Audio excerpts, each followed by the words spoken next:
అందరికీ నమస్కారం. దోశల్లోకి, చపాతీల్లోకి, అన్నంలోకి ఎంతో కమ్మగా ఉండే కొబ్బరి చట్నీ, అది పచ్చి కొబ్బరి చట్నీ ఎలా తయారు చేసుకోవాలో చూసేద్దాం. ఆయిల్ వేసుకొని అందులో కొంచెం జీలకర్ర వేసుకోవాలి. తర్వాత తరిగి పెట్టుకున్న పచ్చి కొబ్బరిని వేసి బాగా ఫ్రై చేయాలి. ఇవి కలర్ చేంజ్ అయ్యేంత వరకు బాగా ఫ్రై చేసి ఒక బౌల్లో తీసి పక్కన పెట్టుకోవాలి. ఇలా పక్కన పెట్టుకున్న తర్వాత అదే ఆయిల్లో పచ్చిమిర్చి, కొత్తిమీరని వేసి బాగా ఫ్రై చేయాలి. ఇలా పొగ వస్తూ ఉంటే మూత పెట్టుకోవాలి. తర్వాత అవి బాగా ఫ్రై అయిన తర్వాత తీసేయాలి. తీసేసి వీటన్నింటినీ ఒక జార్లో వేసుకొని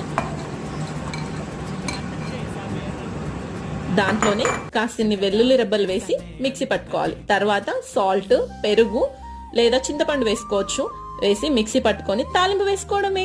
ఎంతో కమ్మగా ఉండే, టేస్టీగా ఉండే కొబ్బరి చట్నీ రెడీ.